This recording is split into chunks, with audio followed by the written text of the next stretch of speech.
Treinar é muitas vezes viajar entre ideias, culturas e desafios. O nosso convidado de hoje começou na formação em Portugal, passou pelo Médio Oriente, liderou projetos em vários campeonatos e foi deixando uma marca clara, equipas com identidade e jogadores que crescem. Hoje sentamos à conversa com o Bruno Pinheiro, um treinador que gosta de pensar o jogo, mas também de o sentir. Connosco no Sem Filtros, o Mr. Bruno Pinheiro. Bem-vindo. Olá, boa tarde, Bruna. E antes de mais, obrigado pelo convite. É um prazer estar aqui com vocês. Obrigada a nós, Mister, por estar aqui connosco. A sua ligação ao futebol começou desde muito cedo. Que memórias guarda dos primeiros passos neste nosso mundo?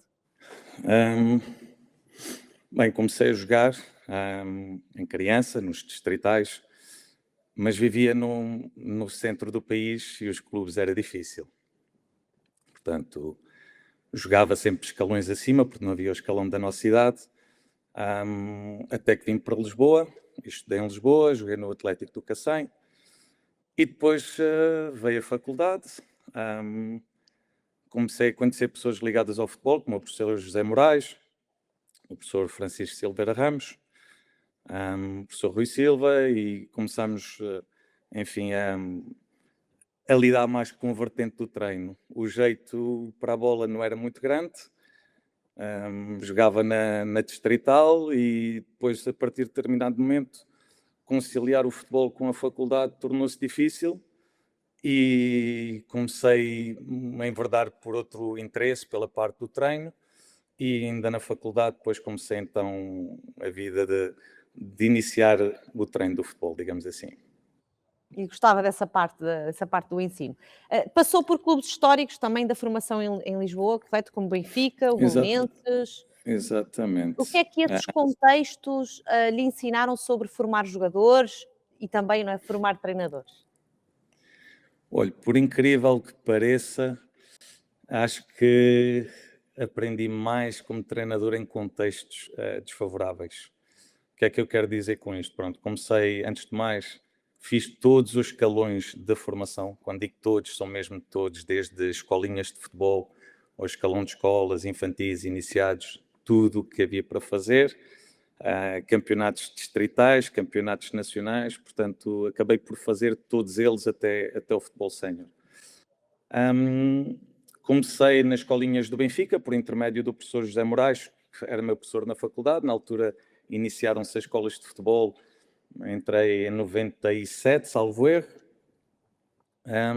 e desde aí nunca mais parei, até entrar na vertente competitiva no Belenenses também, e a partir daí nunca mais parei. O que é que esses contextos nos dão?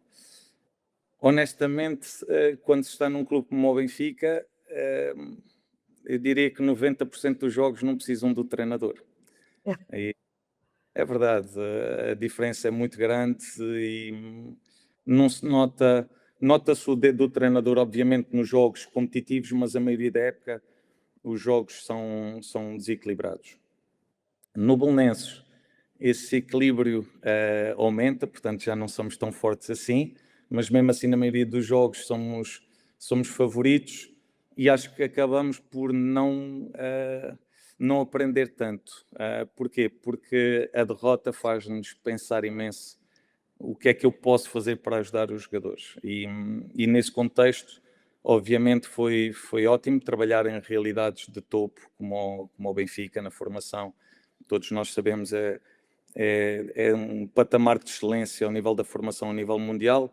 Trabalhar no Belenenses já com outras dificuldades, porque nesse período o Belenenses também sentia muitas dificuldades económicas e ter que gerir os passos pelos vários escalões, ter que treinar às 10h30 da noite, chegar a casa à meia-noite e dar aulas de educação física. Portanto, eu fui professor de educação física durante 16 anos e acumulei, portanto, a parte de ser professor com a parte do futebol. A verdade é que são clubes grandes, dos quais se retira muito, mas como treinador, onde eu senti que dei o boom como treinador foi depois quando saí de Portugal e fui para o Qatar. Claro, Porque mais tarde. a realidade é completamente diferente e ganhar jogos não era fácil e aí somos obrigados mesmo a refletir muito em tudo o que fazemos, em todos os momentos do jogo. E aí acho que se deu um boom na minha forma de ver o jogo e de trabalhar. Já lá vamos ao Qatar. Houve algum treinador ou referência que tenha marcado particularmente a forma como vê o jogo hoje? A forma como vejo o jogo hoje, eu diria que houve pessoas que me marcaram, não pela forma como vejo o jogo hoje, mas porque fizeram parte, digamos, do meu processo como treinador. O professor José Moraes, como meu primeiro professor de futebol na faculdade, o professor Silveira Ramos na especialização de futebol, mas depois eu diria que o José Mourinho. Porque naquela altura ele de facto era e é o Special One, e fez com que as pessoas quase que já nem queriam ser de jogadores, mas ser treinadores. Portanto, e ele vindo também do meio mais académico, obviamente jogou futebol, tal como eu também joguei, mas a um nível completamente amador, joguei sempre futebol amador, e joguei muitos anos federado. A verdade é que depois passou-se a encarar o treino e o treinador com uma visão completamente diferente. Mas também poderia referir o professor Carlos Queiroz, porque na faculdade trabalhávamos muito com os princípios de jogo na altura, a integração de fatores, e veio muito desse período em que o professor Carlos Queiroz também tinha tido muito sucesso com as seleções nacionais, e depois o José Mourinho pelo impacto enorme no futebol, que tudo o que ele dizia acontecia, e pronto, acho que são os treinadores de referência, digamos, no meu percurso. Aquele que se calhar hoje em dia mais aprecio e aprecio o Pep Guardiola, o Arteta, portanto, pessoalmente gosto também bastante da escola espanhola de treinadores. E só José Mourinho, tem alguma história engraçada ou curiosa que nos possa contar, que Não, tenha por vivido acaso com ele? acho que nunca nos cruzamos, acho que nunca nos defrontamos. Saí na época errada de Portugal, porque este ano teria tido o privilégio de jogar Queria contra. jogar contra o Mourinho, exato. Mas não, era algo que gostava imenso, como poder defrontar como treinador o Cristiano Ronaldo enquanto jogador, também acho que seria um marco interessante poder fazer um jogo contra o Cristiano Ronaldo, mas não tive esse privilégio até hoje. E alguma situação curiosa com o Carlos Queiroz, por exemplo? Não, Carlos Queiroz, cruzamos caminhos no Qatar, portanto ele estava na seleção A, eu estava no sub-23, eu tinha pegado na seleção A de forma interina no GCC após o Mundial de 2022, portanto peguei na seleção do Qatar para fazer a Gold Cup, e após isso depois chegou o professor Queiroz, foi o nosso, digamos, o momento em que trabalhamos assim mais próximos um do outro, mas não houve assim nenhuma história, digamos, de relevo, diria eu. Há sempre um momento, não é, Mister, em que o treinador se apercebe de que, ok, agora é a sério, vou seguir esta vida, ok, que terá sido tudo de forma natural, mas teve assim algum momento de viragem da sua vida que percebeu que Tive, realmente vai percorrer esse caminho? tive. Tive, e já agora aqui cometi uma falha grave porque não falei na pessoa que mais me influenciou no futebol, Quem que foi? comecei pelas pessoas de faculdade, mas o professor Fonte Santa, que ainda hoje é o coordenador das escolas de futebol do Benfica e já o é há mais de, eu diria quase há 30 anos, são acima de 26 pelo menos, que ele é coordenador da escola de futebol e foi a pessoa com quem comecei a trabalhar diretamente, e foi uma pessoa que sempre me passou a mim e a todos os treinadores que estão a chegar, alguns que passaram pelas mãos dele, que nos dá sempre imensa confiança, que nos faz acreditar em nós e que puxou imenso por nós na forma de raciocínio, mais no estímulo mental de desafiar em exercícios, em coisas novas para o treino, portanto foi, digamos, alguém de influência. Estava-lhe a dizer isto porque me tinha feito a última pergunta, peço desculpa. O momento que entendi Sim, se que sentiu esse chip, digamos assim. senti porque, como digo, na formação, e não é nada o objetivo de ganhar, mas a verdade é que sentia que as coisas me corriam muito, muito bem. Conciliava a vida de treinador com a vida de professor e comecei-me a preparar. Um dia disse, não quero mais formação, estava rotulado como treinador de formação. Ok. Queria E algo mais para si, sentia que conseguia dar mais. sempre queria um nível competitivo acima. Um, e nessa altura não imaginava que iria chegar, por exemplo, à Primeira Liga Portuguesa ou que ia fazer um Mundial de Futebol de Sub-20 ou coisa do género, mas queria algo mais. E quando cheguei ao final dos Júniores, treinador do Nacional de Júniores pelo Belenenses, decidi que queria treinar uma equipa sénior. Infelizmente, as propostas que chegavam era tudo para clubes interessantes de Nacional de Júniores e eu decidi parar. Disse, não, ou vai sénior, se eu continuar a treinar na formação, ninguém me vai passar para o futebol sénior e parei um ano. Recordo-me de estar em casa, havia dias que estava a jantar com a minha esposa e que lhe dizia já pagava para dar um treino, que era mesmo assim, porque Porque parei, sentia falta. sentia falta, mas tinha que o fazer porque ninguém me iria dar a oportunidade. Mas sentia que tinha competências para um nível competitivo e tinha esse desejo. Parei um ano, até que surge a porta do Elétrico Pontessor. Na altura era, não sei se existia o CNS, mas o equivalente ao CNS, e faço época no Elétrico Pontessor. E entretanto, um dia recebo um telefonema se tinha interesse em ir para o Qatar e era outra vez para escolas de futebol. Ah, Outra vez para nunca escolas de a futebol. formação não largava mesmo, não é? Aí eu, O que é que o na levou a altura até aceitar esse desafio, essa aventura? não aceitei. Não aceitei Pois não e foi logo, exato, não pois. foi logo. Não aceitei e disse que era impensável para mim, epá, que não tinha chegado ao futebol sénior e que não queria nada abaixo do futebol sénior e que não tinha interesse. Entretanto, no ano seguinte, o telefone toca novamente e era uma nova proposta de trabalho para o Qatar, agora para os sub-18. Custou-me imenso, analisei, tinha gente conhecida, tinha uma pessoa de muita confiança que hoje está na equipa técnica do Farioli, que é o Lino Godinho, que tinha sido meu adjunto, e ele nessa altura estava no Qatar e o telefone. E perguntei-lhe, Lino, faz sentido para mim ir para o Qatar para trabalhar na academia, na Aspire Sub-18? E ele diz-me, Bruno, queres que diga a verdade? Eu acho que vai fazer pelo seguinte: os treinadores das seleções nacionais saem todos da academia e eu, conhecendo como te conheço, acho que vais chegar aqui e vais ter sucesso e rapidamente chegas às seleções nacionais. E foi essa a conversa que me fez aceitar. E, portanto, nesse momento decidi, ok, vou arriscar tudo, abandonei, portanto, meti uma licença sem vencimento na escola, deixei, entre aspas, a minha família em Portugal porque Pois estava a dar aulas nessa altura ainda. estava a dar aulas, Ok.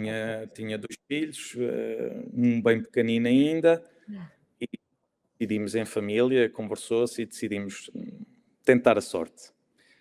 Tentamos a sorte, fui para a academia no Qatar, iniciei um ano na academia na Aspire de Sub-18, época que correu-me de forma interessante, foi muito difícil, confesso-lhe que foi muito difícil. Então a parte familiar, deixar a família, não podia viajar nos primeiros 3, 4 meses porque tem-se um período probatório que não se pode sair do país, portanto não poderia abandonar o país. Foi muito difícil, como se costuma dizer, acho que chorei baba e ranho todos os dias durante uns quantos meses, com saudades da família, do meu contexto normal de conforto. A verdade é que ao fim de um ano de academia, as coisas correram bem e até fui surpreendido. O atual diretor desportivo da Real Sociedade, que eu não sei se é atual, o ano passado, pelo menos o Roberto Olaba, era o diretor da academia, e chama-me e diz-me, Bruno, eu acho que és bom treinador, mas vais ter que mostrar mais um ano. E eu, mãe do céu, ai, o que é que ele fez? Deu-me uma equipa que tinha ganho apenas um jogo em toda a época contra uma equipa da Indonésia. Entregar uma equipa, vais ter que mostrar mais um ano. Mas felizmente para mim não foi assim. Peguei na equipa, fizemos 4 jogos. Na altura ganhamos ao Celta de Vigo, ao Dallas, ganhamos a 3 equipas de topo, qualquer coisa assim. Depois houve uma substituição do treinador na seleção nacional e chamaram-me e convidaram-me então para pegar na seleção de sub-18. Peguei na seleção de sub-18, fizemos 3 épocas consecutivas, todos os passos, qualificação para a AFC, fizemos a AFC qualificação para o Mundial e depois conseguimos a qualificação para o Mundial e fizemos o Mundial de sub-20 em 2019. Portanto, fiz 3 anos de seleção nacional que correu lindamente. Fomos até ao Mundial e sub-20 e foi o culminar, digamos assim, de um bom momento, digamos assim. Foi a saída, processou-se dessa forma, comecei na academia, não foi nada dado. Hoje em dia, às vezes, as pessoas dizem, tiveste a oportunidade, tiveste isto. A verdade é que as pessoas não sabem que eu, como treinador, levei 20 anos a chegar ao futebol profissional. Hoje em dia, toda a gente quer tudo muito rápido, muito rápido. Toda a gente quer o sucesso muito rápido. Eu levei 20 anos a chegar ao futebol profissional. O que muda, Mister, quando se treina uma seleção em vez de um clube? Olha, é bem diferente. É bem diferente. No clube é um trabalho de resistência durante o ano inteiro, com muitos altos e muitos baixos. Nas seleções nacionais é tudo muito... É sprints, não é resistência, é sprint. A gente tem competições e a competição desenrola-se em 15 dias com jogos de 3 em 3 dias e de repente ou correu muito bem ou correu muito mal e acaba-se. Qual é a diferença? Não há o mesmo tempo de preparação que nos clubes, embora no meu caso e no Qatar, já para que saibam, a realidade é completamente diferente. A prioridade é a seleção nacional. Então o que é que acontecia? Os jogadores das seleções nacionais eram-nos entregues durante a semana, treinavam em contexto de seleção nacional e no final da semana iam jogar aos clubes sem nunca ter treinado nos clubes. Portanto, treinavam sempre com a seleção nacional e iam jogar aos clubes ao fim de semana. E no meu caso, como era uma geração que iria fazer parte do Mundial de 2022, portanto o Qatar investiu imenso até à geração de 2001, 2002, foi a última geração em que houve realmente muito investimento financeiro. Nós de mês e meio em mês e meio tínhamos um estágio de 10 dias fora do país, na qual jogávamos com as seleções de topo.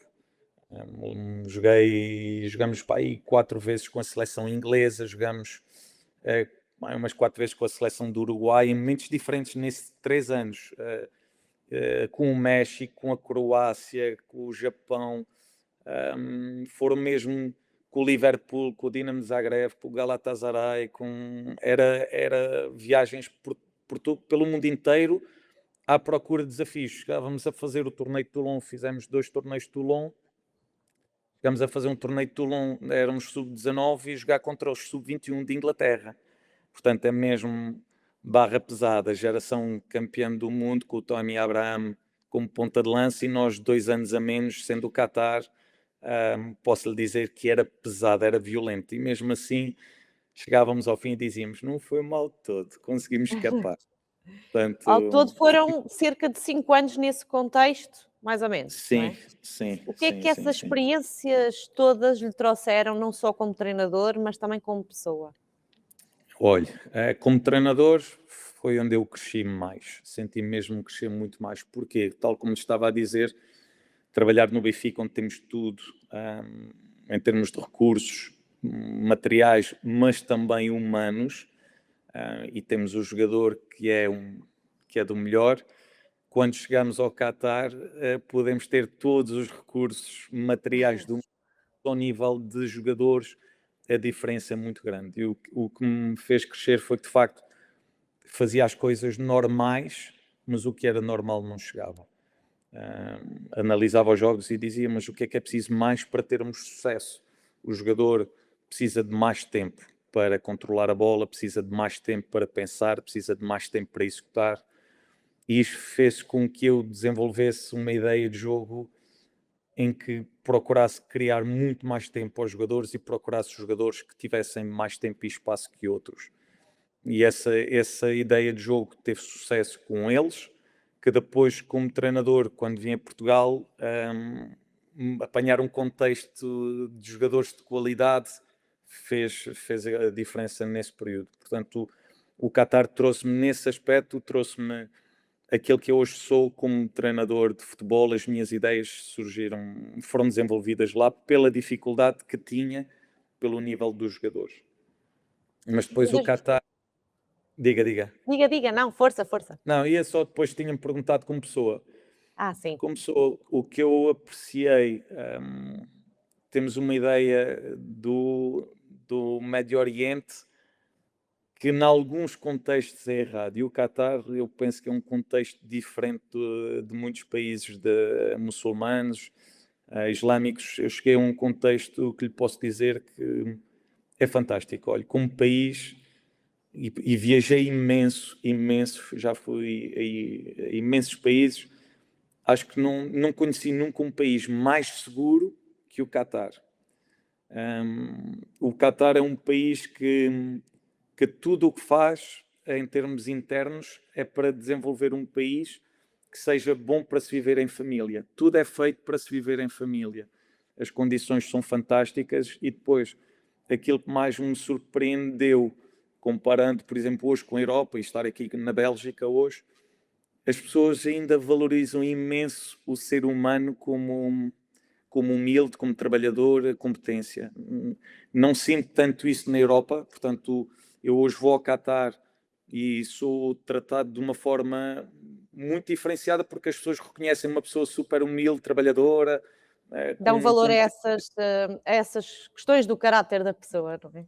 Bruna, ainda hoje estou na Bélgica por intermédio deles. Portanto, eles sempre que sabem que estou disponível, tenho sido sempre abordado. Acho que a única época que não fiz por intermédio de gente ligada ao Qatar foi no Gil Vicente, o ano passado. Todos os outros, mesmo o projeto no Estoril, entrei por pessoas que eram meus patrões no Qatar, que tinham relacionamento com os investidores e que me colocaram em Portugal.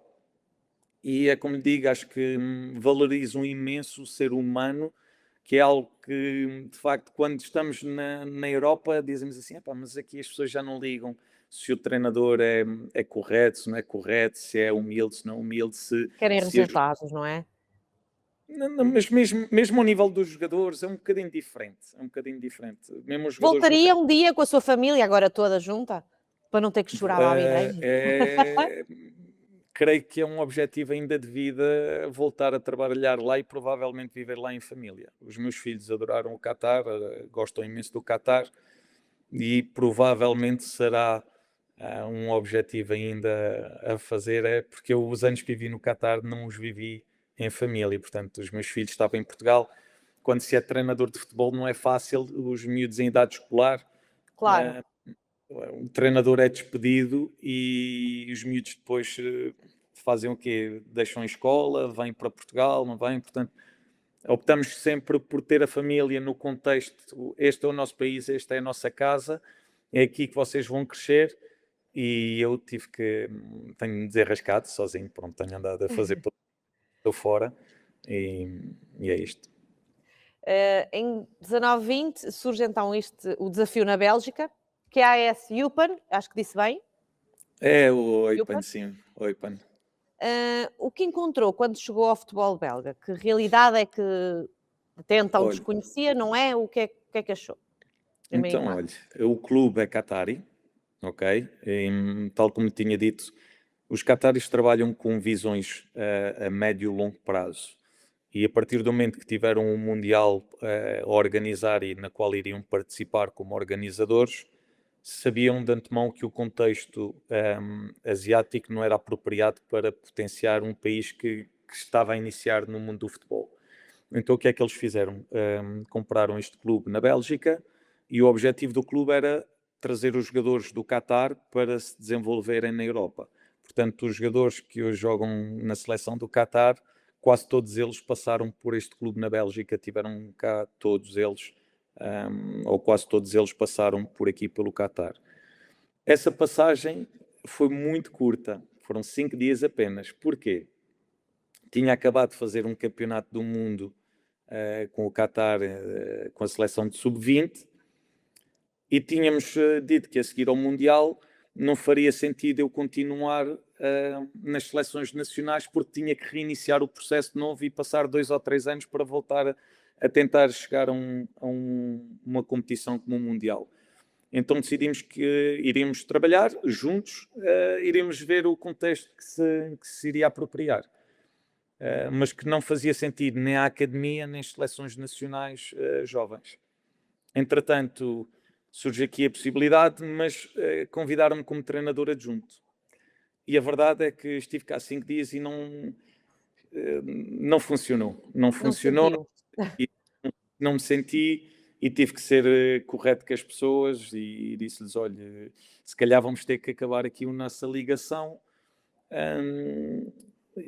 porque não me sinto nesta pele, neste momento, não é um momento... Uma coisa era ser adjunto a alguém que eu sentisse, ou num contexto que eu sentisse que poderia crescer. E ainda hoje sou treinador de futebol, mas se me surgir um contexto que alguém me diga assim, Bruno, surge este contexto, e eu disser assim, vou aprender, aceito e não tenho qualquer... faça sentido para si. Exatamente, mas naquele período não fazia sentido e estive cá 5 dias. Aquilo que me lembro e que me marcou nesses 5 dias foi que senti que os jogadores necessitavam de treinos bidiários, e tudo o que era com bola parecia que eles não sentiam que estivessem a trabalhar a parte física. Para eles a pré-época era físico, e senti que naqueles 5 dias o treinador teria que organizar treinos bidiários para poder ter um treino físico, porque senão eles, logo naqueles primeiros dias, acharam estranho não haver só trabalho físico puro. Era tudo muito integrado, portanto com bola, e eu senti os jogadores um bocadinho desconfortáveis a pedir, não, mas a gente quer trabalhar físico. Portanto, nesses 5 dias foi aquilo que mais me recordo e que mais marcou, foi sentir que eles de facto queriam um trabalho físico e não um trabalho com bola. Mas foi uma passagem curta por estas razões, mas decidimos aguardar um bocadinho, surgiram algumas situações e acabamos por, a um momento, 4 ou 5 meses sem trabalhar, e eles sempre corretíssimos, pagavam-me como se eu estivesse a treinar as seleções, sempre muito corretos, queriam trabalhar comigo. Bruno, espera, a gente vai ter vários projetos, dá-nos um bocadinho de tempo.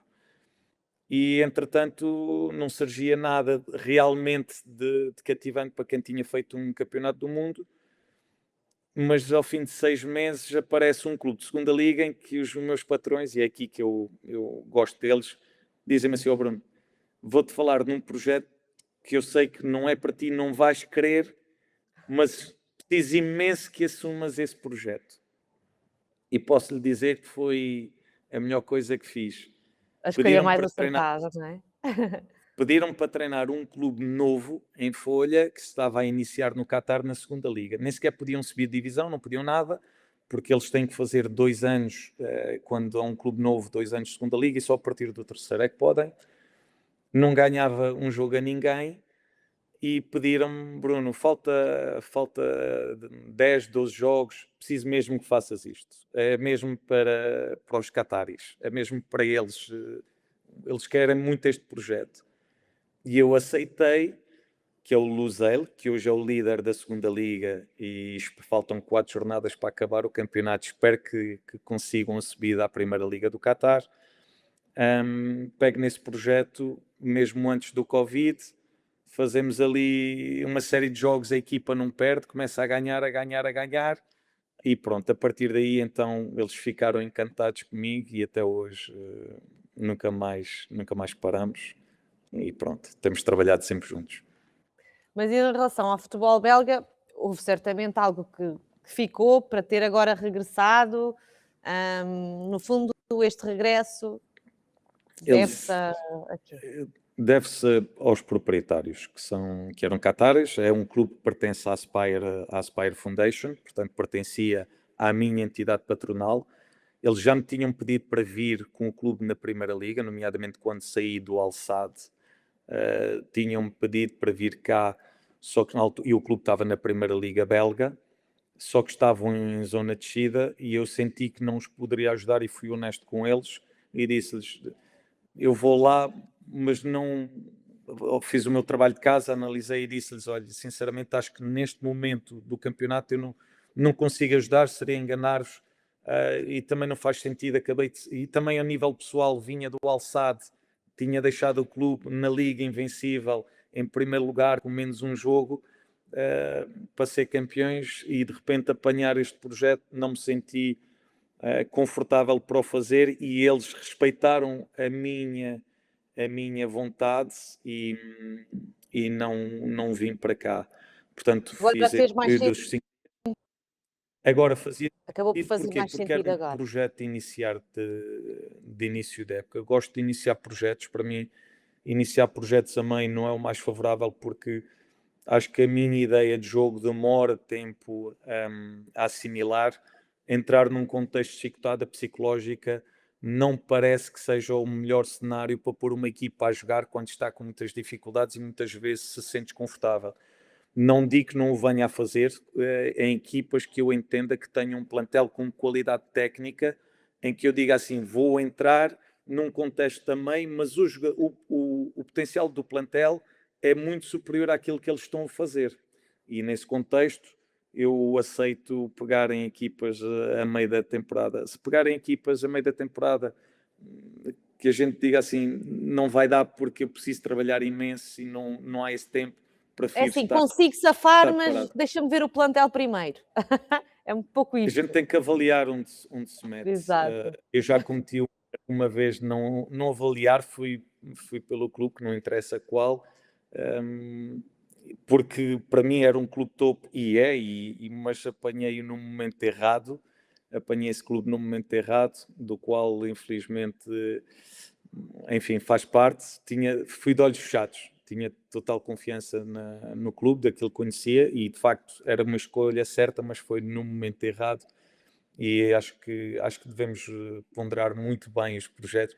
Não tenho um nome sonante, não venho do mundo do futebol, portanto não tenho muita margem de erro. Sabemos que os treinadores têm rapidamente as malas à porta, portanto, e quando não se tem um background de nome por trás, é preciso ser-se inteligente nos projetos e da forma como se trabalha e as portas que se devem evitar fechar. Vamos falar do seu Estoril agora? Uma estrela. Que em Digamos, Portugal não é, é o foi, projeto que lhe dá maior visibilidade, não é? O Estoril é, Praia. o, é o projeto que me dá visibilidade e acho O que que é que o seduziu quando aceitou o desafio? é O que é que merecido. levou? Foi o meu projeto, o meu primeiro projeto como clube profissional. Tinha sido tudo muito em nível de seleções, e tinha sido como adjunto.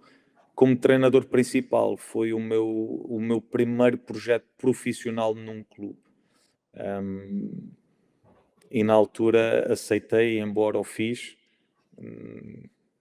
Se o projeto inicialmente, se calhar pouca gente acreditava que fosse para subir, até porque eu era um desconhecido no futebol português ao nível profissional. A verdade é que o Estoril, antes de mais, tem uma estrutura bem montada, é um clube com condições.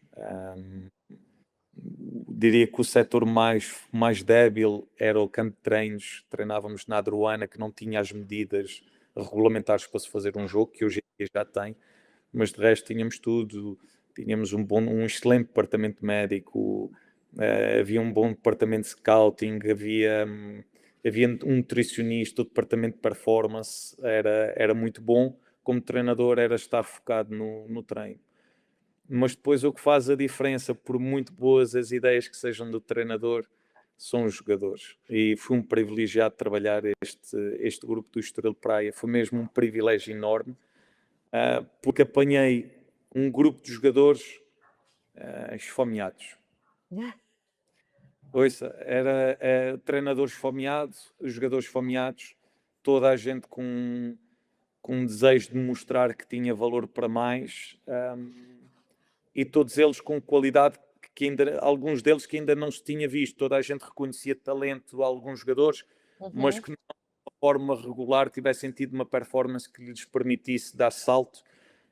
E nesse Estoril Praia, com uma ideia muito positiva de futebol, creio que, e acredito que bem trabalhado, com um grupo de jogadores com uma fome imensa que demoraram um pouquinho a comprar a ideia. Confesso-lhe que demoraram. Há histórias até giras, porque lembro-me de um dia o Joãozinho e o João Diogo, os capitães da equipa, me dizer assim: Mister, tínhamos apostado que o Mister à primeira derrota ia mudar esta maneira de jogar, ia pedir-nos para esticar a bola, que nos ia pedir para jogar para a frente. Portanto, estes comentários foi estupendo, porque eles próprios ao início não acreditavam, era algo que eles próprios diziam, mas eu tenho tantos anos de futebol e nunca ninguém me pediu nada disto que o Mister me está a pedir. Portanto, ao início foi algo estranho para eles, mas depois aquilo começou a funcionar e eles viam que aquilo Ia fazer funcionava. sentido.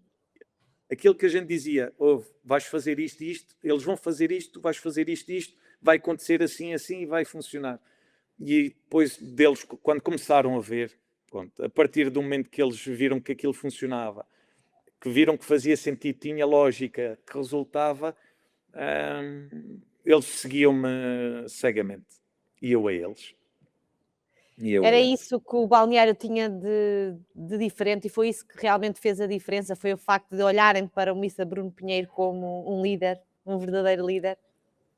Não, eu acho que a minha liderança foi reconhecida pelo talento. Eu sou uma pessoa pacata, simples. Sou a pessoa mais simples Ninguém do está a mundo. dizer que não é. Sou a pessoa mais simples do mundo.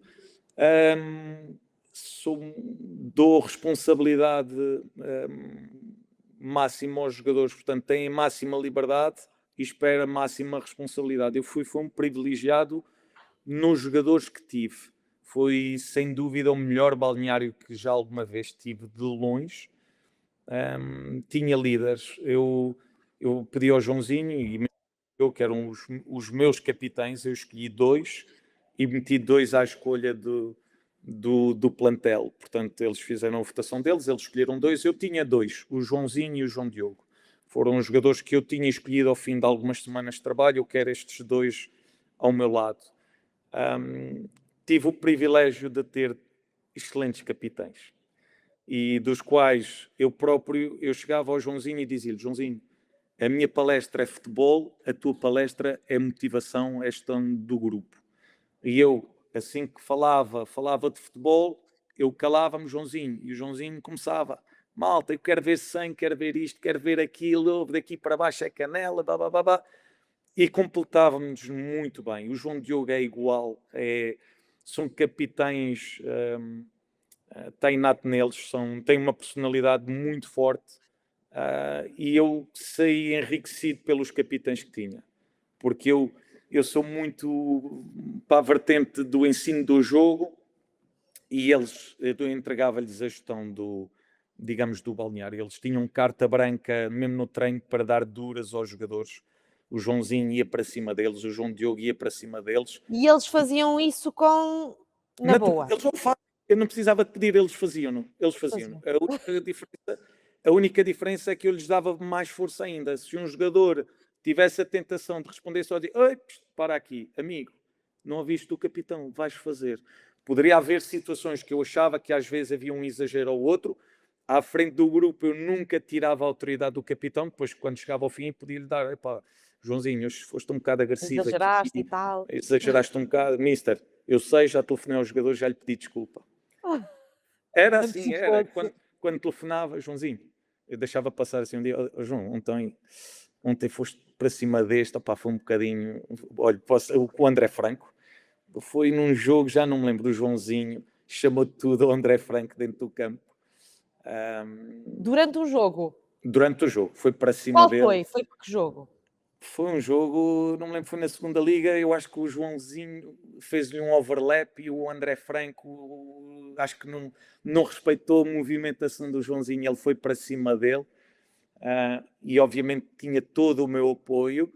No dia a seguir, deixei aquilo passar. No dia a seguir, telefone: Joãozinho, epá, ontem, mister, já sei o que me vai dizer, por causa daquilo que o Franco, sim, mister, já lhe liguei, já lhe pedi desculpa.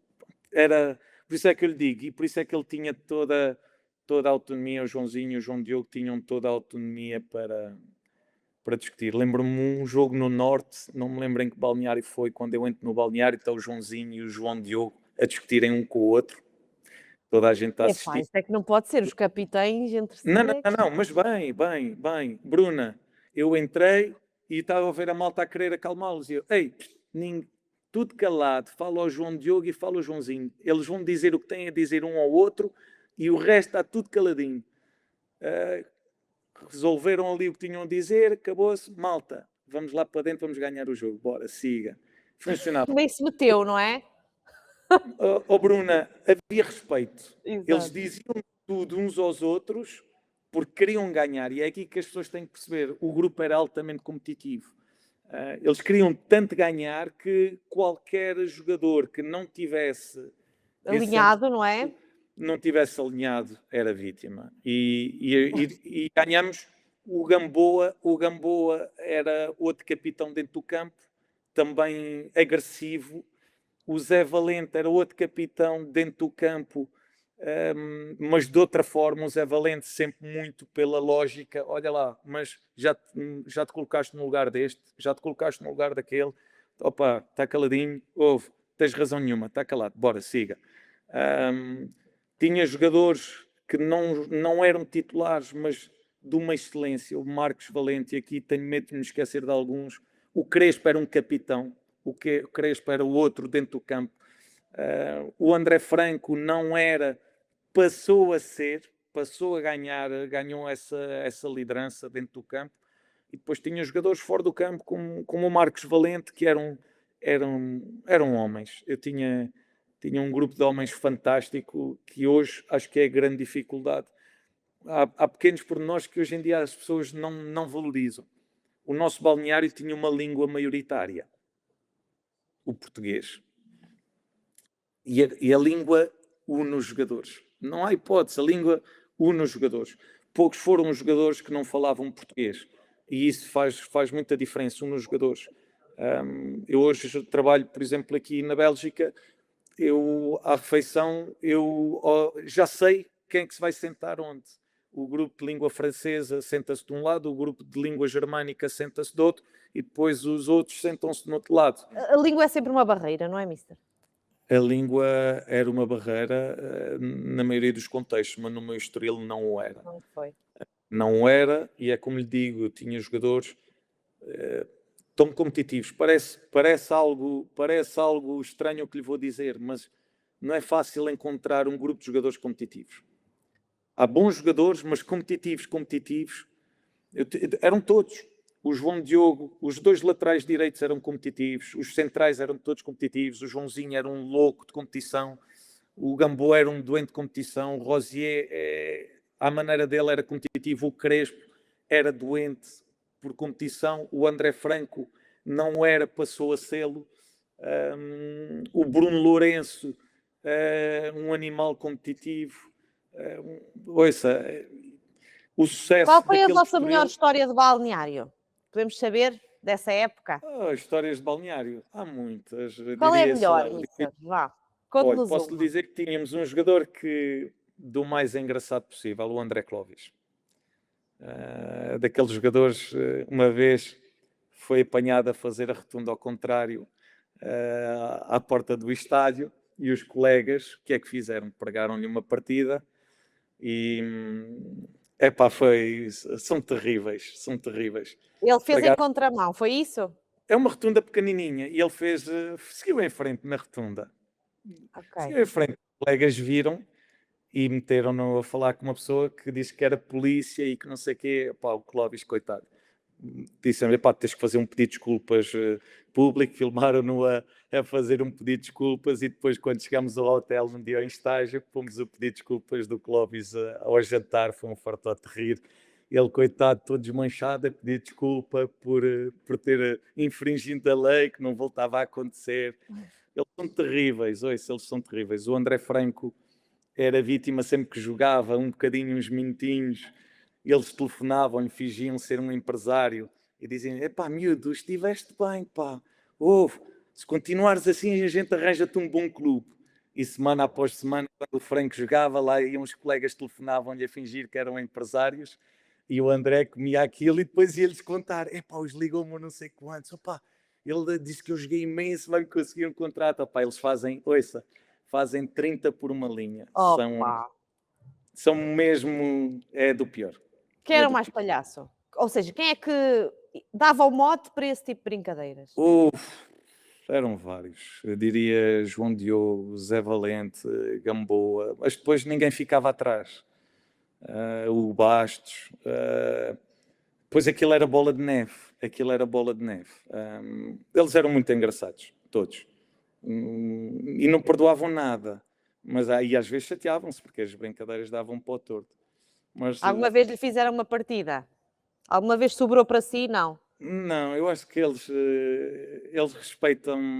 Até hoje nunca tive assim grandes chatices com ninguém. Há sempre um Não, episódio. mas uma partida. Não é chatice, uma partida. Não me recordo, partidas não. Eles, Não ouça, abusavas consigo. uma postura, sou muito amigo deles, Mas calma aí. mas e sou mesmo muito amigo de todos eles, de quem quiserem ser amigo, mas acho que eles respeitam-me pela minha simplicidade, pela minha forma de estar, pela minha postura, não me fazem. Mas há episódios engraçados. Conta aí mais uns, que eu já percebi que há Deixa-me ver. muitos. Não, olha, eles no treino nunca queriam, vinham-me sempre pedir, Mister, deixa-me ficar na equipa do Bruno Lourenço. Porquê? Porque o Bruno Lourenço dava pau em todos eles. É tão competitivo que ele batia neles todos. Eles, Mister, e o Bruno até na mãe bate, Mister, ponha-me na equipa do Bruno. Quando fazíamos aqueles torneizinhos, jogos reduzidos e não sei o quê, e Mister, ponha-me na equipa do Bruno Lourenço. Eu não quero levar pau hoje. Portanto, eles o queriam jogar na equipa do Bruno Lourenço para não levarem pau. Portanto, havia assim sempre muitos episódios engraçados, eles não perdoavam. Um dia, o André Clovis chega-me, passa por mim, Mister, está aí um menino estragando o treino. É assim. Quem é que está a estragar o treino? Mister, eu não vou dizer quem é. Começa por A e acaba em U. Perdi ali, sei lá, 5 minutos, eu a olhar para os jogadores todos e assim, começa por A e acaba em U. Clóvis, anda cá, mas quem é que começa em A e acaba em U? Mister, o Arthur. Opa, ele era um farto de rir com ele. Saía-se assim do nada, saía-se com coisas destas. O Clóvis, olha, uma vez o Clóvis, ele é muito crente. É um atleta muito crente mesmo. E tinha uma t-shirt, jogamos para a Taça de Portugal. Jogamos para a Taça de Portugal e o André Clóvis tinha uma daquelas mensagens de Jesus na t-shirt. Ele faz o gol para a taça, saca da camisola e mostra a mensagem. Tudo bem. Durante a semana chegou a multa da Federação. Foi muito pesado. Foi mesmo muito pesado. Foi mesmo partir o coração, a pontos de eu chegar à direção e ter pedido à direção se não podiam pagar metade da multa para o Clóvis, porque de facto era, na altura acho que foram para aí 1.800 euros, assim uma coisa, e eu falei que até nisso era corretíssimo. Fui ter com, não sei se na altura, com o Pedro Alves ou com a administração, não me recordo, e disse-lhes, aconteceu isto assim e assim, tenho o Clóvis no balneário de Rastos quando viu a multa é pesada, será que o clube não poderia fazer alguma coisa, não sei, pagar metade? E o clube acho que pagou, pelo menos metade da fatura pagou, portanto, enfim, há sempre esses episódios engraçados. Olha, eu julgo que sim, mas já não tenho a certeza. Se a subida de divisão em 2020-21 se foi um objetivo assumido desde o início do campeonato. Eu julgo que sim, mas... Internamente Quando é que começou... todos... Ok, Diga, diga. boa pergunta. Já, quando é que começou a acreditar que se calhar que ia acontecer? Olha, Exatamente. No início, internamente, queremos ser competitivos em todos os jogos, Queríamos ganhar em qualquer campo, era ponto assente, tínhamos que ser competitivos em todos os jogos e queríamos muito ser competitivos. Mas as coisas começaram muito cedo a A funcionar. acontecer, exatamente. Sim, Tenho essa ideia também. tivemos uma derrota à segunda jornada em Coimbra, um gol do Boldini de cabeça fora da área, foi assim, um gol um tanto ou quanto esquisito. Não estivemos tão bem, como ele disse, a ideia do jogar depois tem muito detalhe. O jogo posicional tem um problema, basta haver um ou dois que estejam fora do lugar e aquilo já não funciona. E nós tivemos, apesar de, na minha opinião, termos estado melhor que a Académica de Coimbra, a verdade é que perdemos na segunda jornada. Mas uma vez mais, com essa derrota, analisamos o jogo, pegamos nos clipes, malta, falta isto, isto e isto. A verdade é que no jogo a seguir, fomos à Académica de Viseu, era um sistema tático semelhante, também creio que era um 4-4-2, muito semelhante toda a Académica de Coimbra, permitiu-nos logo nessa semana corrigir e fomos a Coimbra e a Viseu e fazemos um jogo fantástico. E acho que a partir daí seguiram-se vitórias. E começaram a assumir. E começamos a assumir, mas depois o jogo em que acho que o grupo disse mesmo publicamente foi quando fomos jogar à Cova da Piedade, já na segunda volta, e ao intervalo estamos a perder 2-0. Estávamos a perder 2-0 e eu tinha a certeza que iríamos ganhar o jogo. Lembro-me de dizer, malta, estamos a fazer isto mal, precisamos corrigir isto e isto. E lembro-me de ser duro. Quem não acreditar no que estou a dizer, fica-me já aqui no balneário. Agora, nem vai. Não vai, disse mesmo. Se alguém tiver dúvidas daquilo que eu estou a dizer, que vai funcionar e que vamos ganhar jogo, nem vale a pena se levantar. Quem acredita vai já para dentro de campo. Os outros, digam-me já que é para já as trocas. E eles entraram e nós na segunda parte fazemos uma segunda parte fantástica. Nós sempre a carregar, a falhar oportunidades incríveis. E faltam para aí 15 minutos para o fim do jogo e estamos sempre, vai que vai dar, acredita que vai dar. E nesse dia, lembro-me também que no final a repórter, já não sei se era a Rita, como é que ela se chama? Ana Rita, qualquer coisa, talvez, eu não me recordo.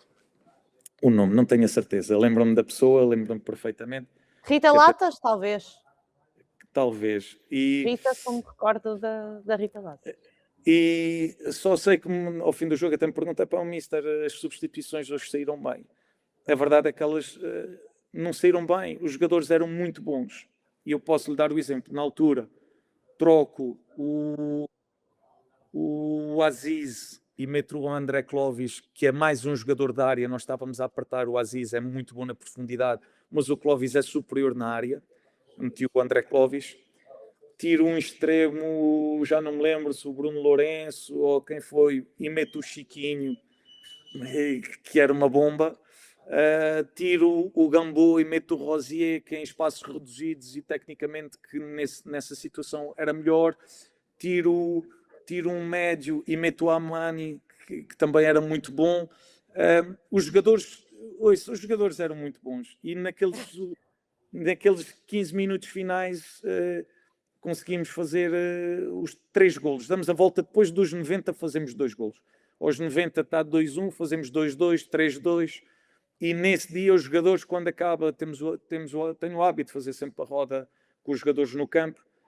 E nesse momento eu estou a falar e o Zé Valente diz assim, Mister, neste momento a gente não quer subir, queremos ser campeões.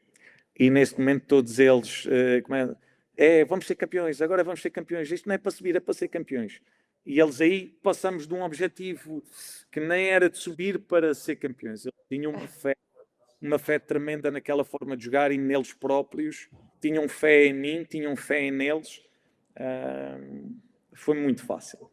Houve um jogo que eu já não sei se o André Franco me disse na entrevista que também ele deu aqui ao Sem Filtros, se foi no jogo da Covilhã ou no Benfica B, que depois vocês fizeram um churrasco e ficaram até à noite e ninguém queria ir embora. Isso foi a pontapé. Bruna, tenho vídeos no meu telemóvel de... Nós à quinta jornada, fomos ganhar ao Benfica B Posso lhe dizer que a festa no balneário à quinta jornada era algo interessante. Posso lhe revelar aqui, já agora, pronto, vocês gostam Isso é dessas sem coisas. filtros, pronto. Então, Nós é gostamos mesmo sem dessas coisas filtros. mesmo. Então, olha, primeira jornada em casa com o Aroca, ganhamos, fomos muito felizes, 1-0, gol no primeiro minuto do André Vindigal. Primeira jornada, Bruno Pinheiro, treinador, o Aroca, uma equipa fantástica, muito bem trabalhada pelo Armando, uma equipa mesmo top, marcamos no primeiro minuto, sofremos 90 minutos para ganhar esse jogo.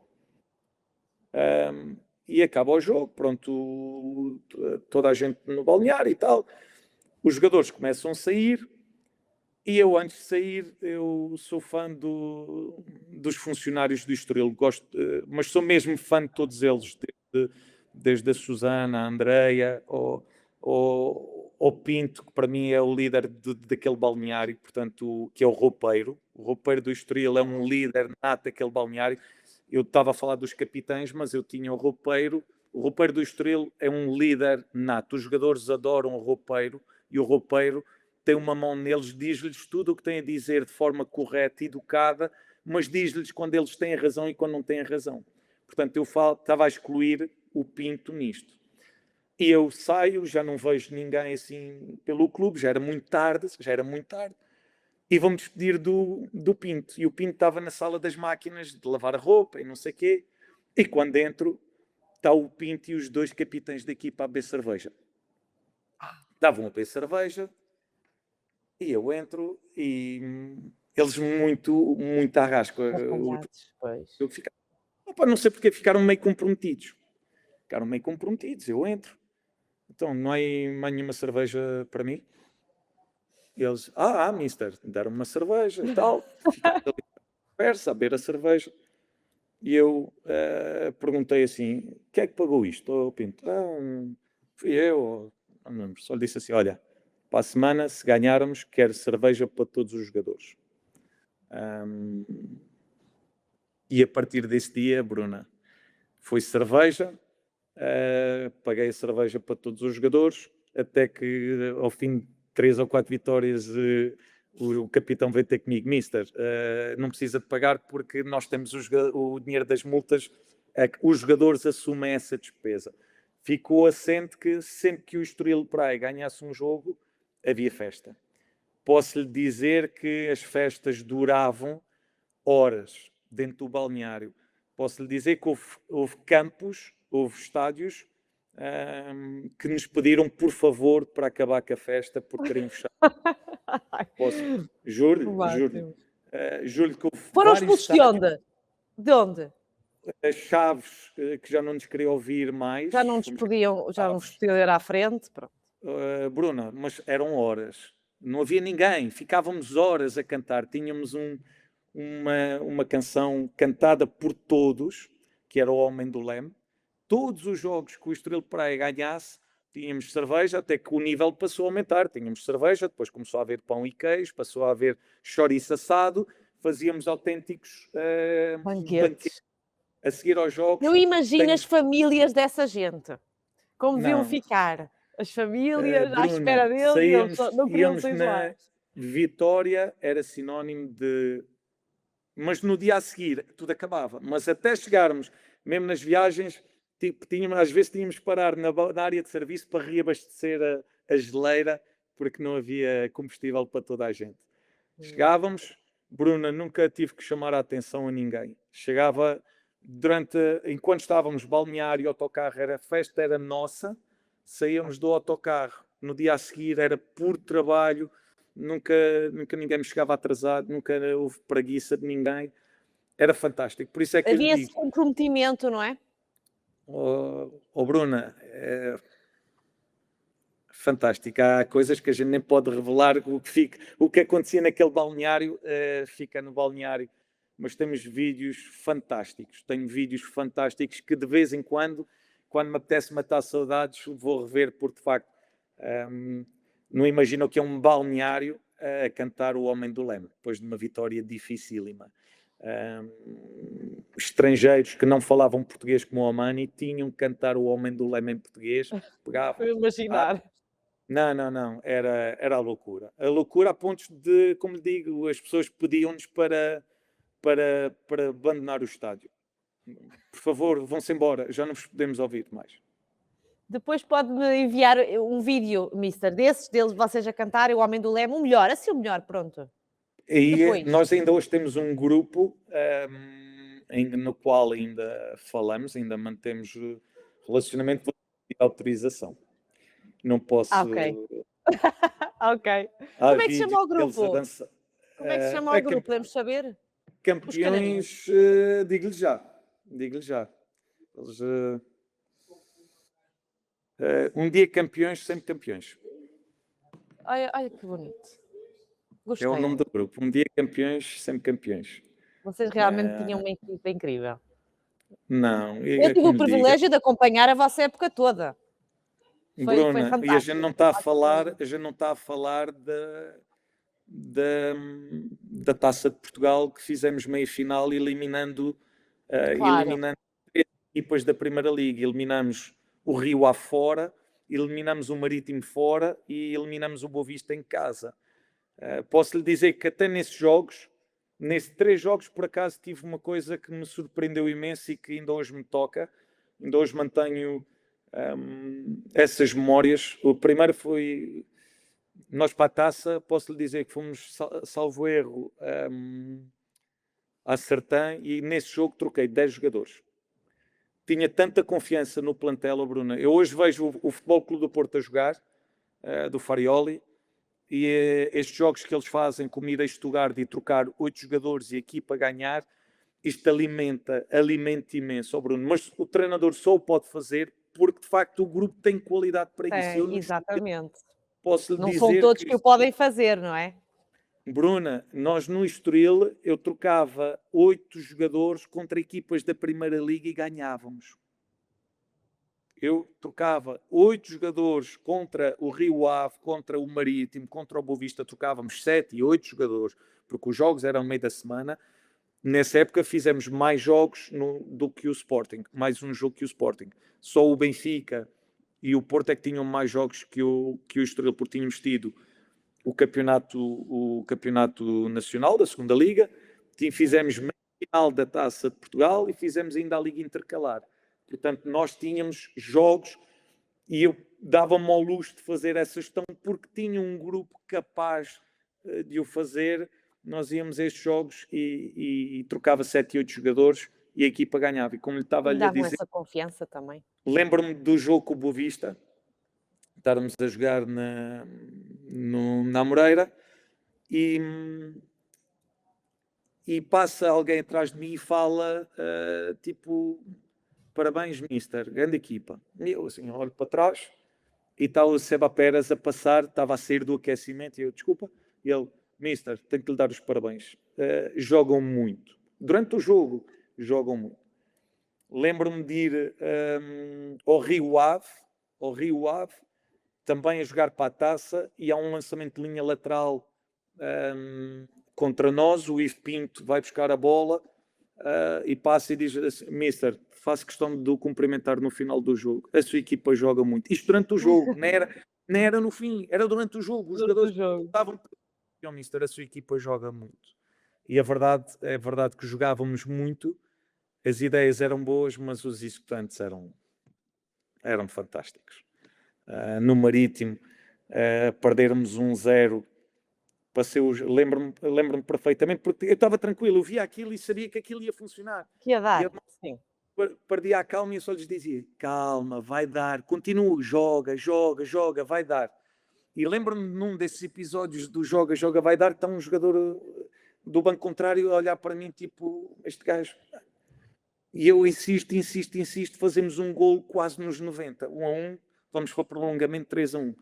Acaba o jogo e esse jogador vem ter comigo e diz-me assim, o mister hoje ganhou o jogo, passou tanta tranquilidade para os seus jogadores, tiro-lhe o chapéu, esteve muito bem. E de facto, porque eu tinha uma fé incrível, quer na ideia de jogo, mas tinha uma fé incrível naquele grupo de trabalho.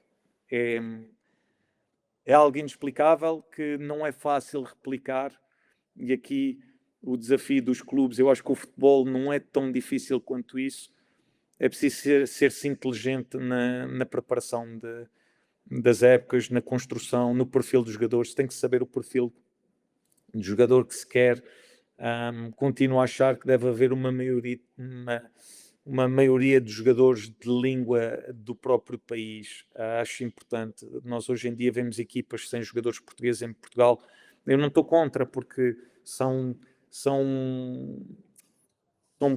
clubes que têm uma vertente muito grande financeira de potenciar jogadores ligados a outros clubes e que é para fazer mexer os jogadores e tem uma hierarquia de clubes e os jogadores têm patamares a subir. Mas na construção do grupo isso faz falta.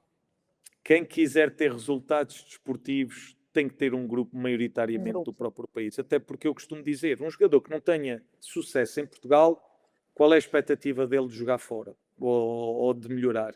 A perspectiva é sempre má. Portanto, o jogador português ou em qualquer liga tem que ter sucesso ali para dar o salto para um clube maior ou para saltar para outra liga em que possam ganhar mais dinheiro. Portanto, o compromisso deste jogador é muito superior ao compromisso do jogador que já vem de outras realidades, e se não correr bem aqui, volta para o seu país, não conhece o que é um jogo entre derbys de equipas da mesma cidade ou rivais, não conhece a rivalidade, não sabe o ambiente que é ir jogar a Varzim, não conhecem esses ambientes de alguns estádios que são extremamente difíceis, não os conhecem, portanto, e o jogador português conhece. Eu acredito muito que para se ter resultados desportivos com alguma frequência, alguma regularidade na nossa liga, acho que tem que haver jogadores portugueses e com algum perfil de liderança. Tem de haver esse estudo, esse planeamento, mas sobretudo o treinador também tem de ser, não é, um descobridor de talento. Ao longo da sua carreira tem valorizado muitos jogadores, como o André Franco, que já falámos, o Chiquinho, o Artur Gomes. Isso é algo que acontece naturalmente ou faz parte, não é, da sua filosofia? É algo que quer que esteja sempre presente na sua carreira? Valorizar jogadores. Eu não... Como lhe explicar? Acho que o que valoriza o jogador é a ideia do jogo. E depois, obviamente, quanto melhor forem os resultados, melhor é a venda. Primeiro, como treinador, tenho uma ideia de jogo em que sou muito exigente com o posicionamento do jogador e não tanto com a tomada de decisão do jogador. Porque há jogadores que vêm muito mais do que nós. Não vale a pena. Eu lembro-me de assistências do André Franco dentro da área, fazer um cabrito a um adversário e o Chiquinho dar-lhe um remate de primeira. Algum dia eu, como treinador... Ia pedir isso.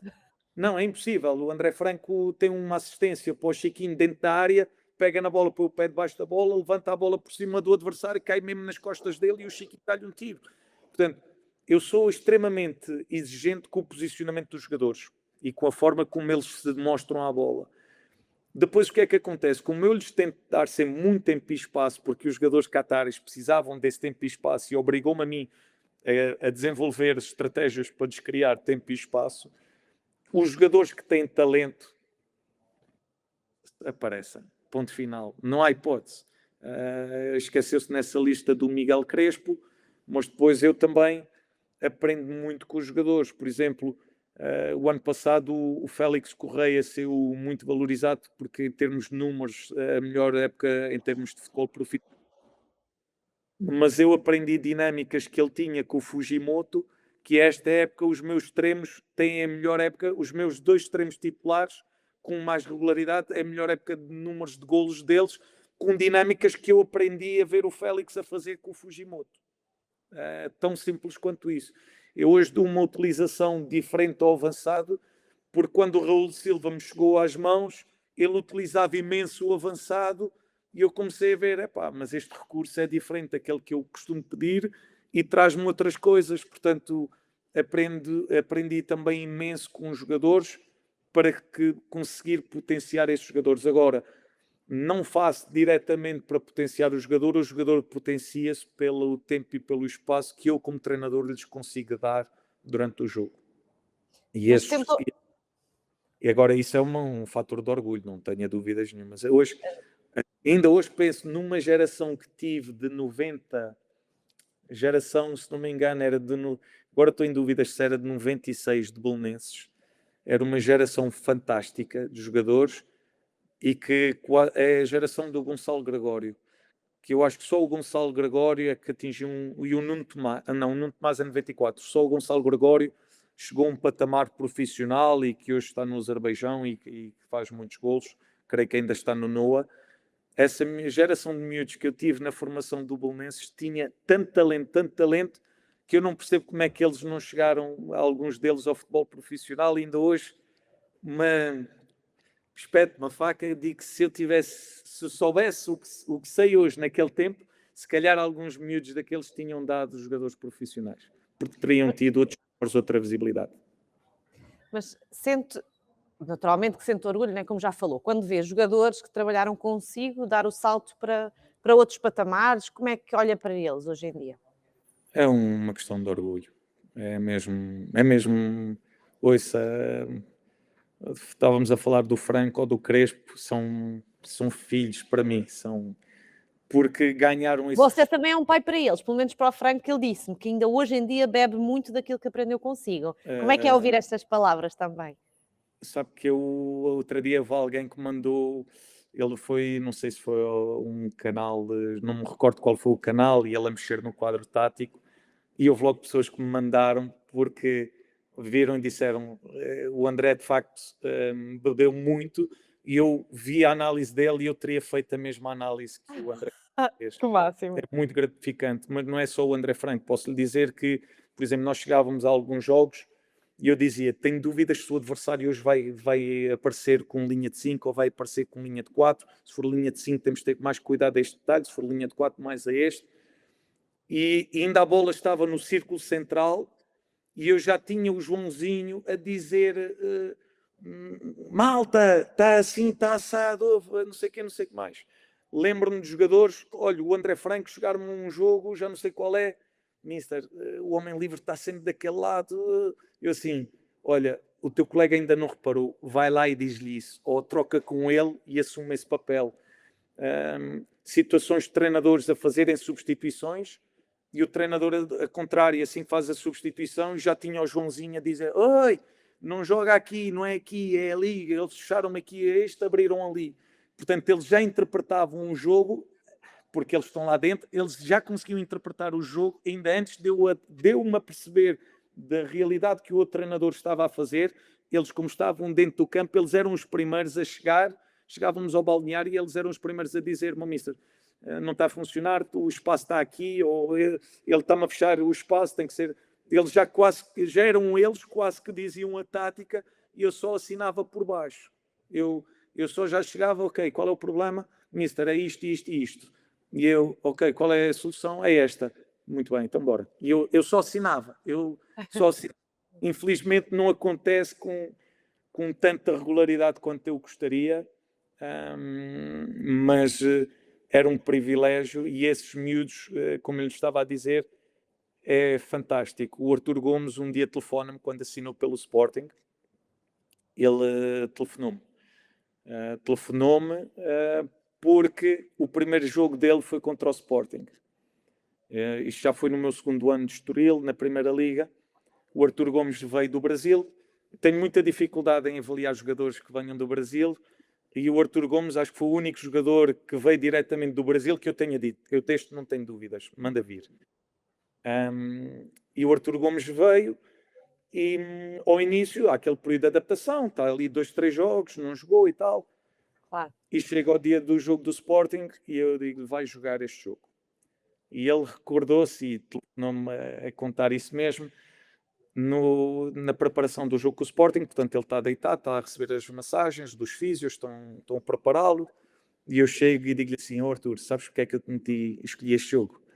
Porque hoje vais surpreender toda a gente, hoje vais fazer aqui surpresa, vai ficar tudo boca aberta para ti. Vais rebentar com isto.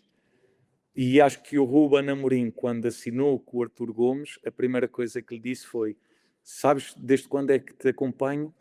Desde que jogaste contra nós e fizeste a tua primeira recepção, foi mesmo ali, não sei o quê, perto do banco. Desde esse dia fiquei, ui, quem é este gajo? E ele telefonou-me porque eu tinha antecipado, digamos, esta situação de hoje. eles vão conhecer um jogador que não conheciam, vais provocar surpresa. Já E ele tinha essa visão, não é? Já tinha essa visão. tinha, porque o Arthur Gomes tecnicamente é um jogador no nível do Estoril muito elevado, era muito diferenciado. E portanto tem essas situações que são sempre muito gratificantes os jogadores lembrarem-se. Com o André Franco ainda falamos de futebol, como tenho relação com quase todos eles. Infelizmente não com todos, e há jogadores que marcaram imenso que não mantemos relação porque as vidas andam de tal maneira, mas eu acompanho-os e ainda continuo a ver um deles continuam a jogar. Agora, é um privilégio ter um André Franco que fez uma época brutal. Olha, na segunda liga, provavelmente ele não lhe disse isso, mas a determinado momento, quando eu me apercebo que vamos subir de divisão, eu agarro no André e preparo e digo-lhe assim: André, vais começar a jogar menos. Eu acho Porque que ele me falou isso, sim, sim. ele disse, Sim, eu não mas que sei era se tudo muito natural, porque estavam sem jogar há algum tempo, depois voltavam à titularidade, ou seja, era ali uma rotatividade boa e competitiva. Sim. Isso ele falou-me, ele falou-me. E eu chegava e lembro-me de chegar já perto do fim da época e dizer: Bruno, André, agora vai jogar menos. Vai jogar menos por uma questão simples. A gente vai subir e há aqui colegas teus que para o ano não vão cá estar e eu quero que eles tenham minutos de jogo e que tenham números para poderem ter um bom contrato para o ano. Isto não é fácil de dizer também, não é? Bruna, é porque o jogador pode te entregar. O jogador pode ficar danado e dizer: olha-me este gajo, agora vai-me encostar para pôr outros porque quer que os outros. Bruna, sou muito humano, mas sei qual é a minha responsabilidade. E a minha responsabilidade é a equipa. Mas quando a gente percebe que a equipa funciona como funcionava, que vamos subir e que a determinado momento alguns jogadores com uma certa idade vão sair prejudicados porque para o ano não vão fazer parte de um projeto mais ambicioso do qual eles contribuíram, eu senti-me na obrigação de ajudar e que aqueles jogadores tivessem... Eu queria que eles jogassem. Queria que eles jogassem.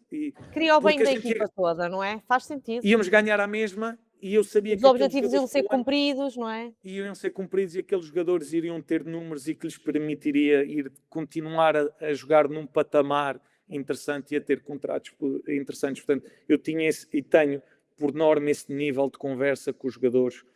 Conversas às vezes difíceis para o jogador, mas tudo o que é difícil, eu não passo para o lado. Agarro no jogador, olhos nos olhos e digo, e eles sabem, não te estou a pedir aprovação. É a minha forma de mostrar respeito, é dar-te conhecimento do que é que estou a fazer e porque é que o estou a fazer. Não é pedir-te aprovação, nem estou à espera que aproves, ou não está tomada a decisão. Só estou a comunicar como forma de mostrar respeito. E eu fazia com muita naturalidade e faço ainda hoje a minha gestão.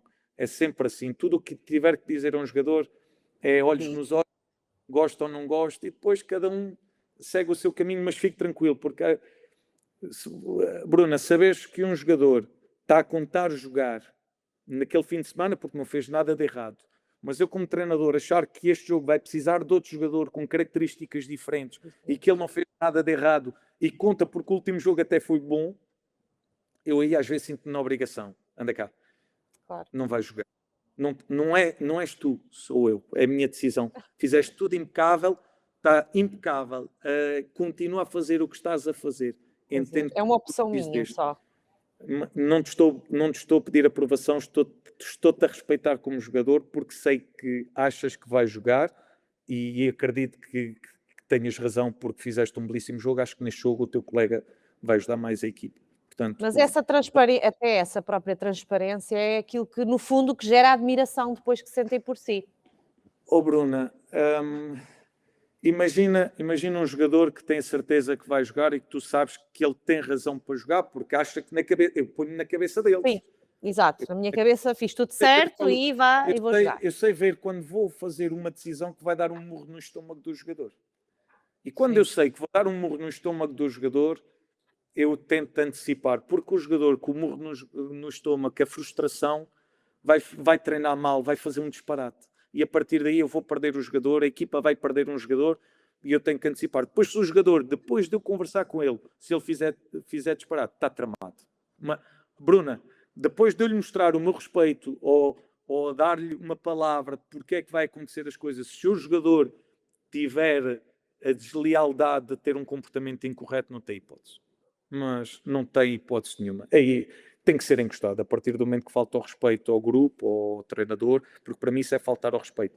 Se o professor, se o treinador se deu ao luxo de lhe dar uma palavrinha, Exatamente. Deu essa que justificação, não não temos que o tendo que dar fazer, porque dei. nós também não explicamos muito, quando os pomos no 11, também não lhes vamos dizer, hoje vais para o 11, e tal. Portanto, Claro. também não temos que o fazer. Mas eu acho que quando o jogador, eu sei que para o jogador vai ser um murro no estômago porque ele acha que fez tudo bem e que merece jogar, eu aí sinto que tenho que lhe preparar e amortecer a pancada. Se depois ele não sabe amortecer a pancada, aí já é problema dele, passa também a ser problema comigo. E aí já é outra gestão. Outra história. E não me escondo. Agora, Mesmo o Gil Vicente, mister, viveu aqui momentos interessantes, como empatar com o Sporting, vencer o Porto, 3-1. sim, Foram os jogos que mais ficaram na sua memória? o Gil é um clube que eu gosto muito, do qual não me arrependo da decisão que tomei, porque pedi para sair, tinha as minhas razões, as pessoas sabem e acho que as compreendem. Agora, sou um admirador primeiro do Gil, e hoje em dia tem um novo presidente que é um homem muito, para mim, muito inteligente na postura, na gestão das coisas, porque sabe as suas qualidades e sabe os seus defeitos, e no mundo do futebol, onde ele tem qualidade, usa, mas na parte em que ele não a tem, não mete o dedo e mete pessoas competentes para o fazer. Bruna, Tem preciso só essa de um segundo humildade, não é? o computador. Sim, força. Eu chamo-lhe a isso ser sábio. Acho que é uma pessoa sábia. Acho que, apesar de para o cargo, acho que ainda é um jovem, é muito sábio. Acho que é um clube que vai crescer imenso, que está a adaptar a sua estrutura. Tem um estádio fantástico. O Gil foi uma época muito interessante e com um momento muito bom, e que depois é tal coisa, geram-se expectativas e depois, quando as expectativas não correspondem, às vezes gerimos mal as emoções. Fizemos um período de 7 jogos consecutivos, sem perder, dos quais empatamos com o Sporting, ganhamos ao Porto, eliminamos o Moreirense para a taça. Portanto, na altura íamos para os quartos de final para a taça. Foi um período muito bom e a equipa estava a crescer, estávamos bem. Infelizmente tivemos que vender o Morigban em janeiro, que era uma peça que, do meu ponto de vista, tinha sido fundamental, porque tínhamos alguma dificuldade, estávamos a defender em 4-4-2, mas tínhamos dificuldade em segurar os ataques contrários, tínhamos dificuldades defensivas. Fizemos uma adaptação do Morigban a jogar na linha de 5 como central, o que ainda por cima lhe deu uma vantagem, porque o Morigban também tinha dificuldades em enquadrar-se para o jogo quando, como médio defensivo, se recebesse a bola de costas para a baliza contrária, era um jogador que tinha dificuldades em enquadrar-se. E ele na linha de 5 passou a estar de frente para o jogo. O Morigban faz uma série de jogos fantásticos com o potencial físico que tem, deu uma venda muito fácil, muito valiosa, mas que do meu ponto de vista desequilibrou imenso a equipa. Agora foi um período muito bom com os jogadores, acho que ali foi um período de transição, o clube tinha saído muita gente e entrou muita gente nova, mas há ali jogadores com muita qualidade. O Facu Cáceres, o Santi Garcia, são jogadores com muita qualidade. O Tidjani é de uma imprevisibilidade tremenda, precisa de melhorar mais coisas, não é tão completo no aspecto defensivo, é um jogador incompleto, mas do ponto de vista ofensivo é super completo. E depois foi outro clube que está a desenvolver estruturas e que tem gentes fantásticas. Gostei imenso das gentes do Norte, se calhar a generalizar, vou-me restringir às gentes de Barcelos, ali daquela zona de Viana. Fiquei fã fiquei fã das pessoas, tenho uma ótima relação com toda a gente, mantenho contacto ainda com muita gente, às vezes ainda se brinca quando se vê resultados, ou ainda há umas trocas de mensagens. Gente muito, muito boa que encontrei. Sobre identidade e depois de tantas experiências diferentes, como definir hoje o treinador Bruno Pereira? Bruno Pereira. Ai, Bruno Pinheiro. Faz Peço mal. desculpa, mister. Está mais do que desculpada. Como é que se define o treinador Como é que Bruno? se define hoje em dia como treinador? Olha, defino-me como um treinador que gosta de ganhar os jogos, se possível, jogando melhor que o adversário. Tento sempre que as minhas equipas assumam o jogo, nem sempre é fácil. As pessoas, quando cheguei a Portugal, na segunda liga, toda a gente dizia que não funcionava, que nunca poderia jogar a segunda liga como jogamos, e hoje toda a gente se recorda daquele Estoril pela forma como jogava. Portanto, considero-me um treinador que adora jogar com bola. Eu, se pudesse escolher, jogava 90 minutos com bola e deixava os outros sem ela. Infelizmente. Cada vez um treinador que tenta ser mais agressivo defensivamente. Gosto de retirar a iniciativa aos outros. E considero-me uma pessoa que lidera pelo exemplo, pela simplicidade, pela responsabilidade pela liberdade que dá e pela responsabilidade que exige.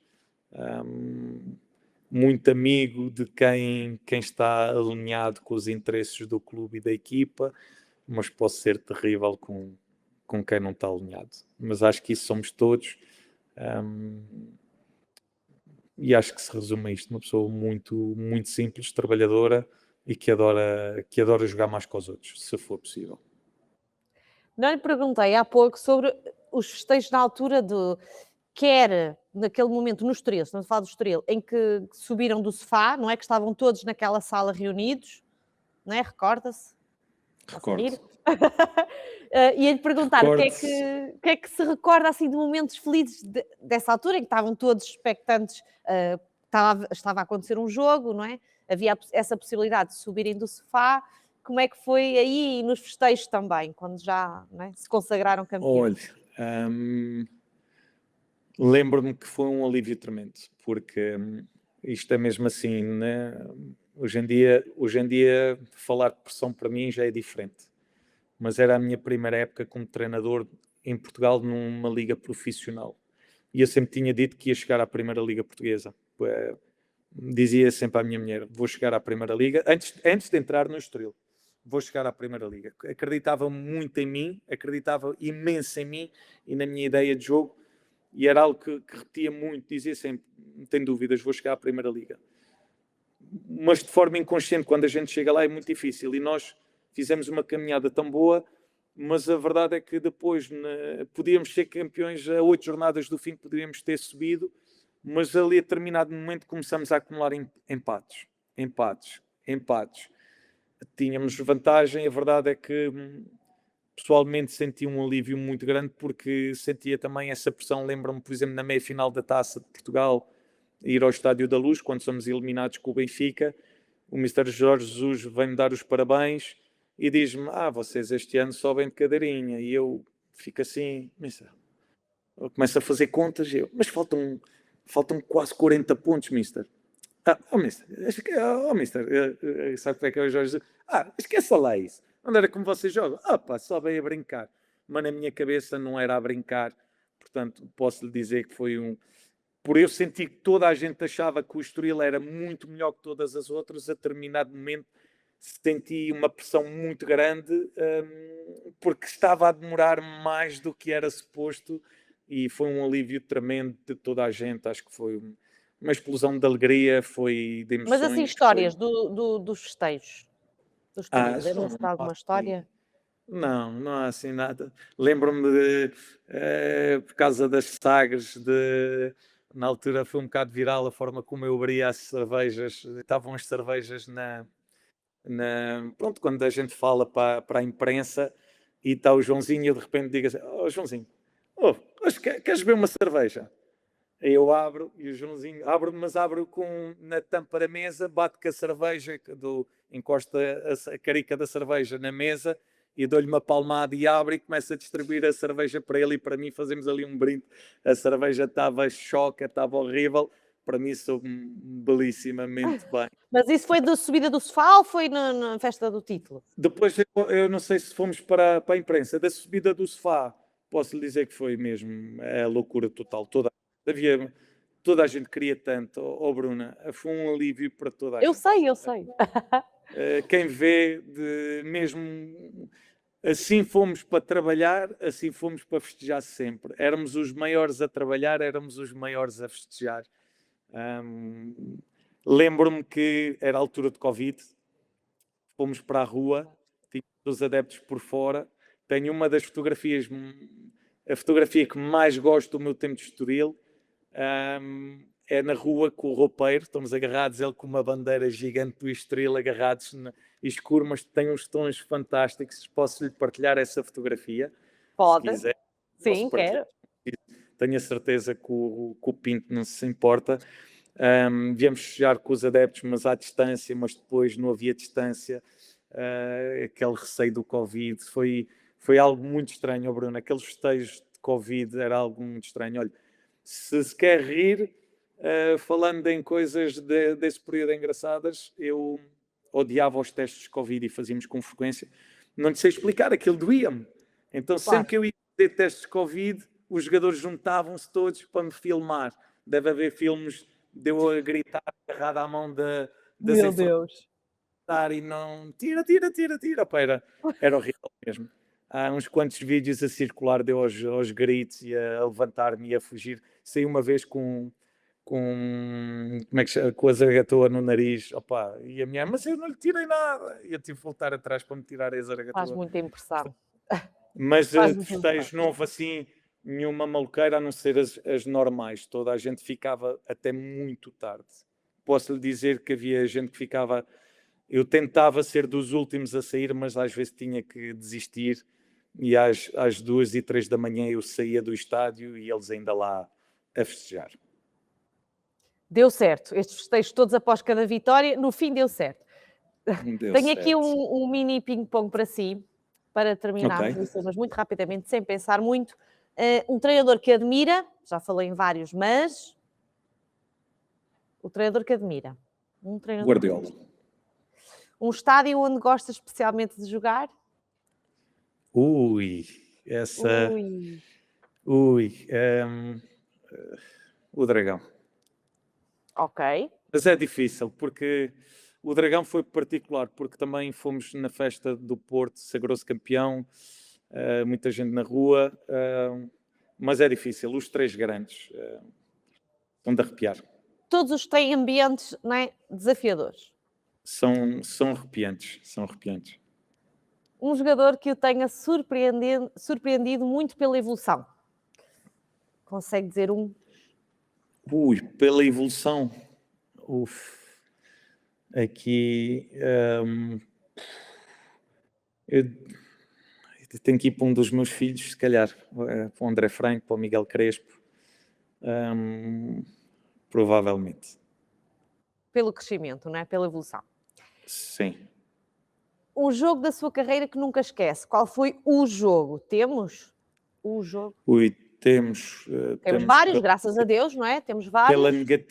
Pela negativa não, que acabou por ser perfeito, mas tenho um de memória difícil. Não, o jogo que lhe correu muito bem, ou seja, que foi um jogo perfeito, se é que existe isto, um jogo perfeito. Jogo perfeito. Eu pessoalmente gosto das vitórias com os grandes, Claro. Mas diria que pela reviravolta, houve jogos muito importantes na minha carreira, mas pela reviravolta, pelo contexto, eu diria a reviravolta do 3-2 na Cova da Piedade, e aí senti que os jogadores, eles é que já mandavam naquilo, eles é que já queriam ser campeões, já não era subir, era ser campeões. Futebol é mais emoção ou estratégia? Eu tento deixar a emoção de lado e às vezes acumulo e quando rebenta é feio. É demasiado a emoção e eu tento ao máximo controlá-la. Tento virá-la para a parte racional e estratégica e escondo muitas emoções porque às vezes Bruna, damos por nós a fazer o impensável num jogo, coisas que a gente não aprova e somos capazes de pontapear uma bola para dentro de campo para acabar uma jogada, somos capazes de criar uma confusão no momento que a equipa está mal e de levar um cartão vermelho. Olha, o meu último cartão vermelho em Portugal no jogo com o Porto, a determinado momento sinto que o Porto está a crescer, a crescer, a crescer, sinto que o árbitro não assinala 3 ou 4 faltas a nosso favor e que nos está a prejudicar, e eu naquele momento sinto, não posso aceitar isto, tenho de estabilizar isto e entrar, mesmo se tiver que entrar no campo, entro para provocar ali uma confusão, para aquilo quebrar e a equipa voltar a respirar. Ouça, esqueça, tente sempre o racional e não o emocional. O emocional é feio. Profissional, Vai é dar feio. torto. É feio, mas faz parte também, Faz não parte, é? faz parte. Faz parte. Mister, muito obrigada por ter estado aqui connosco. Desejamos-lhe toda a sorte do mundo. Vamos Obrigado, continuar Bruno. a acompanhá-lo, o seu percurso, seja um regresso a Portugal um dia, seja um regresso ao Qatar, seja um projeto diferente. Desejamos todo o sucesso. Muito obrigado. O maior sucesso. Obrigado Obrigada. também pelo tempo. Obrigado. Deus. Obrigada a nós. Obrigada. Deus. O futebol faz-se de resultados, claro, mas também de ideias, de pessoas e de caminhos nem sempre óbvios. Hoje conhecemos melhor o percurso e a visão de Bruno Pinheiro, um treinador que tem levado o futebol português a diferentes geografias, mas sempre com identidade e ambição. Até ao próximo Sem Filtros.